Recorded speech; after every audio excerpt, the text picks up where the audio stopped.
Vamos assumir que esta é a situação logo antes do pulso DRF ser desligado. Quando o pulso DRF é desligado, os prótons ficam descoordenados, por assim dizer. Ficam novamente fora de fase, uma vez que não recebem informação que lhes diga para ficarem em fase. Por uma questão de simplicidade, isto é ilustrado para um grupo de prótons em que todos apontam para cima.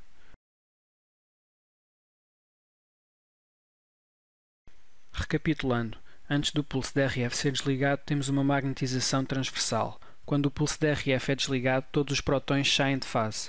Assim, a magnetização transversa diminui.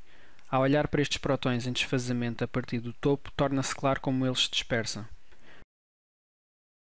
Estando primeiramente em fase, depois perdem coerência de fase, apontando cada vez menos na mesma direção.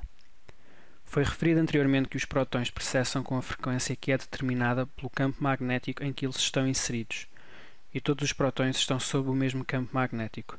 No entanto, este não é o caso.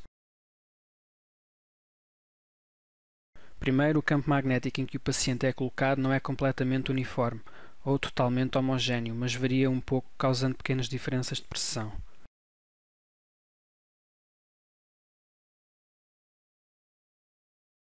Em segundo lugar, cada próton é influenciado pelo campo magnético dos núcleos dos átomos vizinhos, que também não estão distribuídos de forma equitativa, causando também pequenas diferenças de pressão.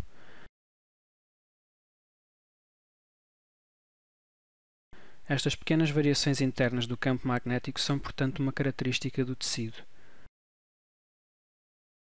Recordando a ilustração anterior, após o pulso DRF ser desligado, os prótons deixam de estar em fase, e uma vez que eles têm diferenças de pressão, ficarão fora de fase. É interessante ver quão rápido os prótons ficam fora de fase. Suponhamos que um próton, P1, está a rodar a 10 milhões de revoluções por segundo, ou seja, tem uma frequência de pressão de 10 MHz.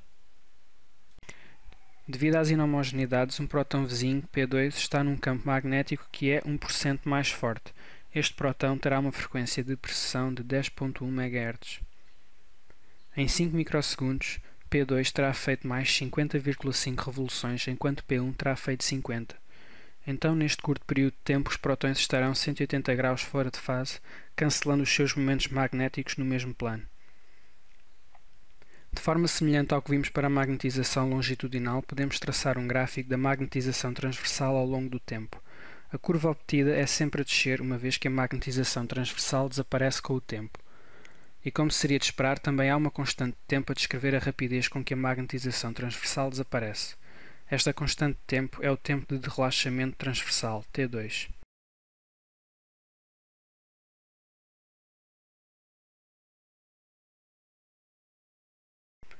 Como recordar o que é T2? Uma forma simples é ver T2 como 2Ts, ou TT. Isto descreve T transversal e, portanto, o relaxamento da magnetização transversal. A curva resultante é, portanto, uma curva T2.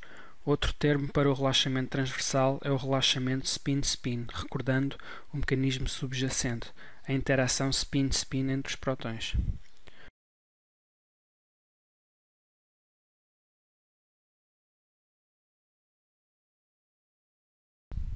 Como é uma curva T1 e T2, ao colocarmos as duas curvas juntas, parecem uma encosta em que primeiro temos de subir ao topo, T1, antes de irmos para baixo, T2, e além disso demora mais tempo a subir a encosta que a descer, o que nos lembra que T1 é mais longo que T2.